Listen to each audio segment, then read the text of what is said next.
Good day and welcome to Flymandan Adventures. Today we're going back to my childhood. We're going down to fish where I did when I was a kid. The adventure starts with a steep walk down a hill and into the cornfield. And at the end of the cornfields is the Quinebaug River.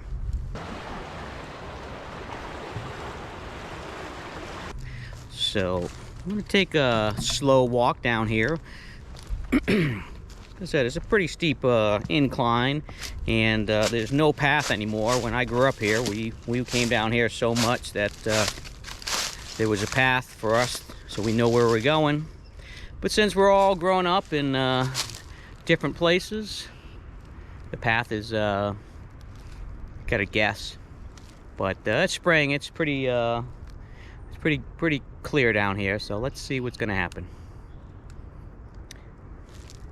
Our targets for today are smallmouth bass, top of the list. But we could catch some white perch, a couple of different sunfish species. There's trout in this river, but we don't catch a lot of them. But the water's high, so the places I fish are going to be very limited. But I came up here last year when the water was high and found some smallmouth bass holed up in a spot. And did pretty good. I got them on the little Z-Man turbo craw here. It's actually the TRD craw. I caught some on the turbo craw too. And I'm gonna try a little slim swims in there too. Let's go have some fun.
Gotta find new ways to get down here. New trees have fallen down over the decades.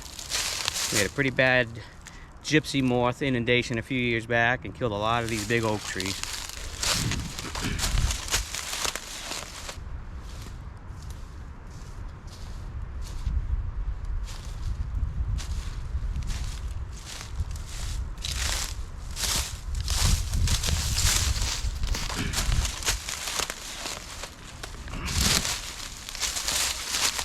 Alright, so I can see the light.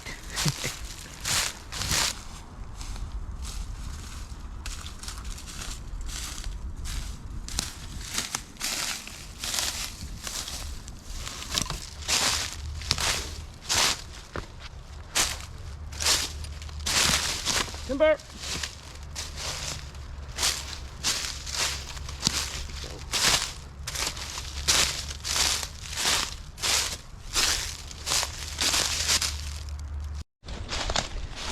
Yeah, I come to the bottom of the hill here. You can see our old path. Pretty sure deer and turkey use this little opening here. The raspberries haven't started growing yet, so this whole cornfield here, surrounded by briars and raspberry patches, and it's pretty tough to get through here sometimes. But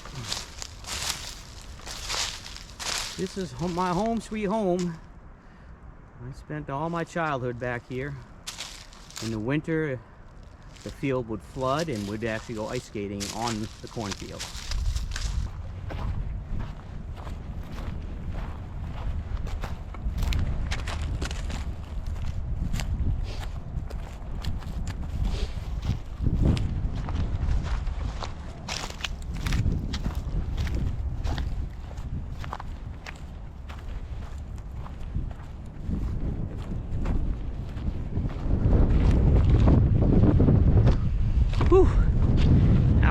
cornfield. The wind is blowing. It's 57 degrees out, which for us Florida people is like 30 degrees.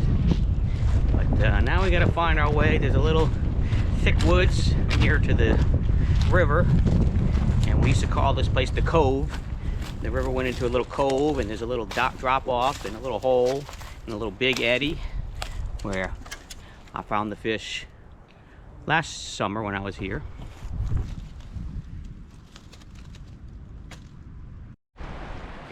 Oh, we made it to the Quinebaug River.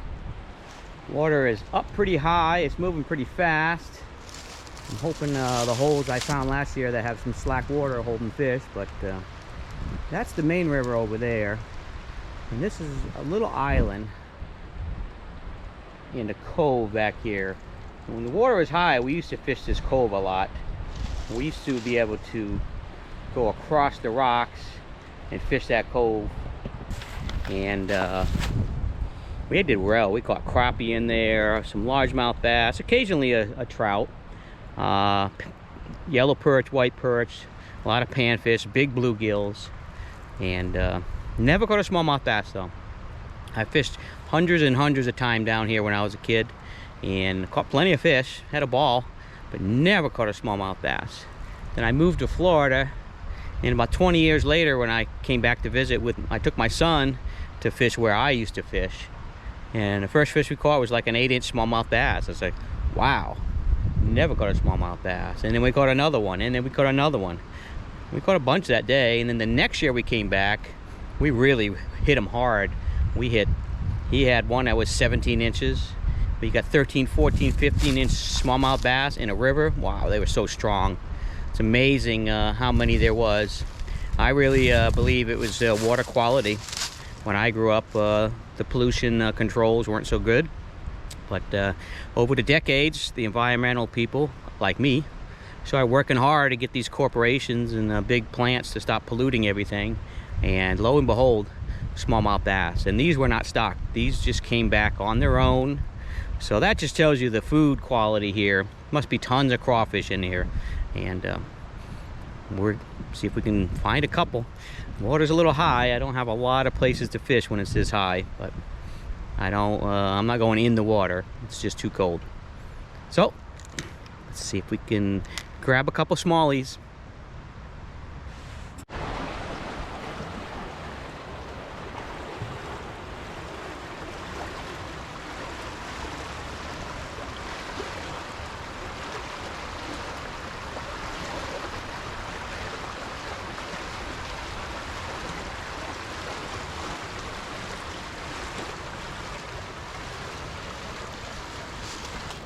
Now this spot last year, what it is, the cove comes out and it's like a rock dam. It's definitely not man-made, but it's like a little dam right here, and the water flows out of the cove, and there's a little deep drop off here, and you can see the eddy where the water is really calm.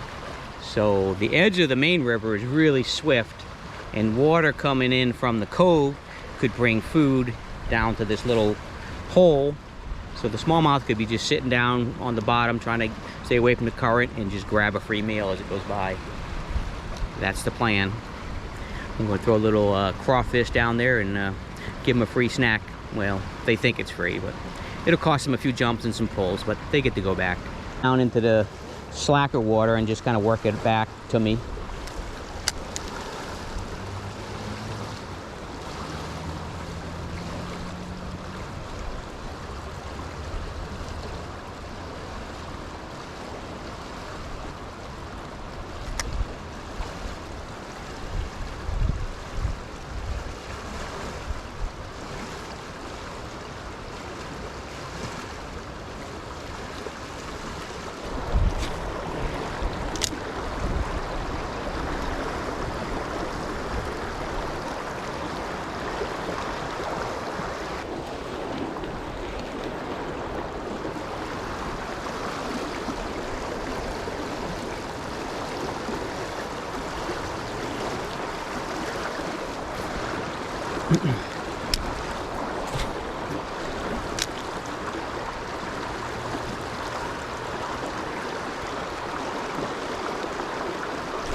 Fish on! Fish on! We got one! A little smallie probably. What we got here? Alright! Smallmouth bass, Connecticut style. Woo-wee! Pretty little guy, a little 8-incher. Got him on a Z-Man TRD. That's a good sign. If there's one, there's gonna be more. Alright. A little smallie for the road for the start. Just gotta find some calm water, and this is, I cast, there you go buddy. Whew, that boy's cold. I cast upstream. The river is very strong, so they're gonna be out here in the cove where the water is not so strong. Let's try that again.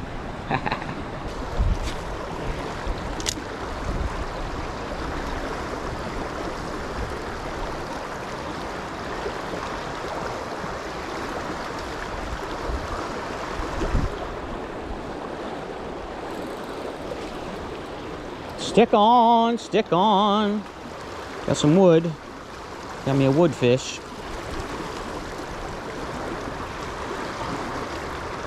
Wood fish like TRDs too. Well, we managed one little guy at that first spot. I'm surprised there wasn't more. There's not a lot of places for these fish to be with this water rushing so hard, but I'm gonna try to find my way into this cove. It's tough because the bank is pretty steep and there's a lot of thick picker bushes that protect the edges, so I'm gonna see if I can get a few openings and throw some casts into the cove itself. Well, looks like I found a little area here.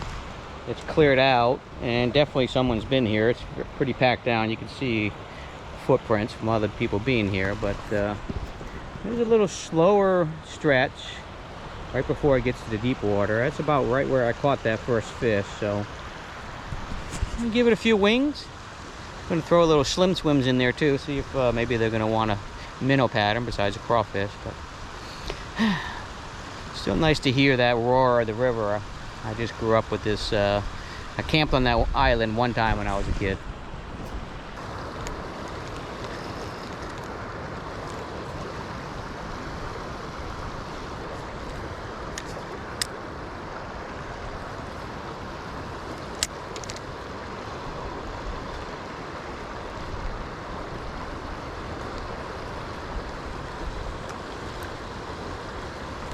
Oh, that felt like a bite. That felt like a bite. Let's see if I can try that again.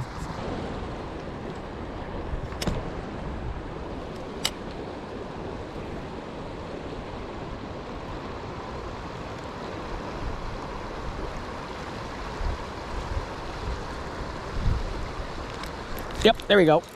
Fish on. Fish on. Looks like a trout. Looks like a trout. Look at that. How about that surprise? Little brook trout. Wow, my lord. I haven't caught a brook trout in 30 years, man. Look at that beauty. There you go, Jeff. Brook trout. On a Z-Man TRD crawfish. Wow, that was a surprise. I mean, they do stock fish in here, and that was pretty small. He might, yeah, I don't know if he was stocked here or not, but he was about a 12-incher. Not too small, but a little slim. That was such a surprise. He did bite it. I think he bit it twice. Little TRD Z-Man with the little Z-Man, I don't know what they call it. It's just this little weedless jig with like a little small bullet head. Just keeps it out of rock a little bit. That was worth the walk down the hill. Actually, it's up the hill you got to worry about.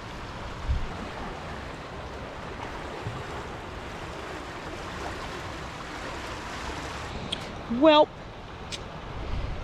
got just two fish. It's a really small pool. That's a problem with small creeks and rivers, is like one little spot. If you catch a fish, you're gonna spook everything else, and you're gonna keep moving. But it's so overgrown here. I'm hoping I get a few more openings and then I come back here later, give it another try.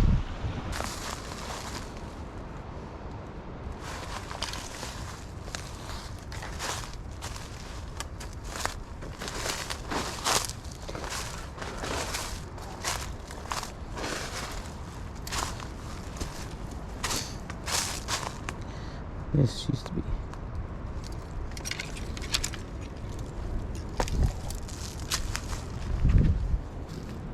Alright, not finding many fish, but I'm going to do some exploring. This brings me back to my childhood, and I guess as you get older, it becomes more of a big deal. But right over here, this cove, where you can see all those weeds and the muck and the mud right there. When I lived here, when I was a kid, that was at least 5 or 6 feet deep. Ooh, just saw a wood duck fly by. But over the decades, when the water comes high, it'll push sediment into this cove, and then when the water drops, the sediment stay. So it gets shallower and shallower and shallower every year. So normally, right where I'm standing, I would be able to fish, but now it's just a cluster of logs and weeds and mud. But there's some other areas down the way that have cool little spots if I can get to them. It's kind of like a swamp back here off the cove, but again, we'll take a little walk around and explore. This is what I did when I was a kid. We didn't have video games. This was my video game. It was awesome. It changed every year, every day, something new. Whether it's fishing or just building forts with my brothers and sisters. Reminiscing. Might make a sappy video, but oh well. Some of you guys will like it.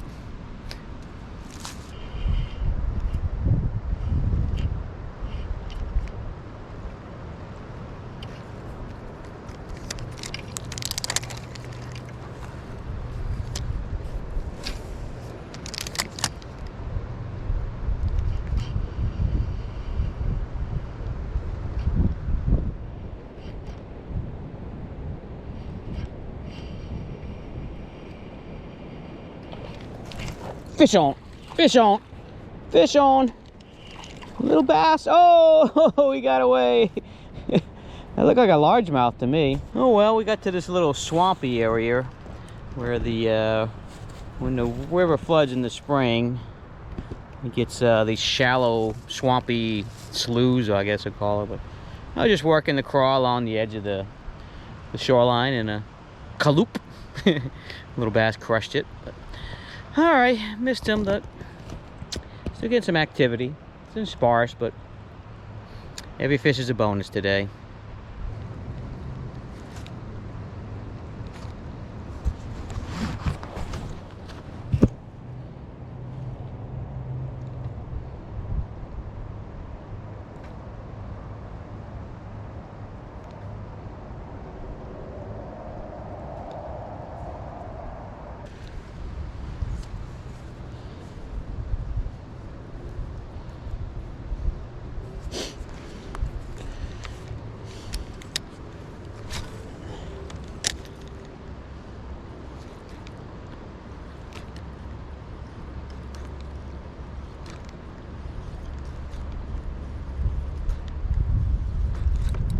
Fish on, fish on.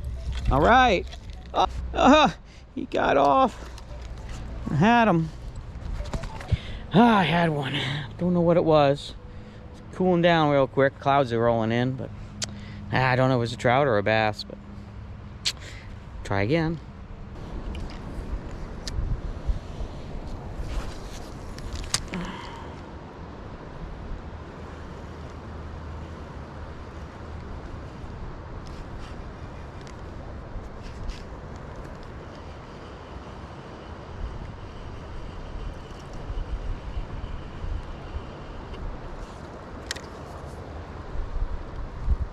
Whew. Temperature dropped pretty quick. Didn't get as many fish as I was hoping, but got to relive some of my boyhood memories. Got a smallmouth and a brook trout, which I haven't got a brook trout in maybe 30 years. So now it's a trek up the hill. It's a workout. See you next time.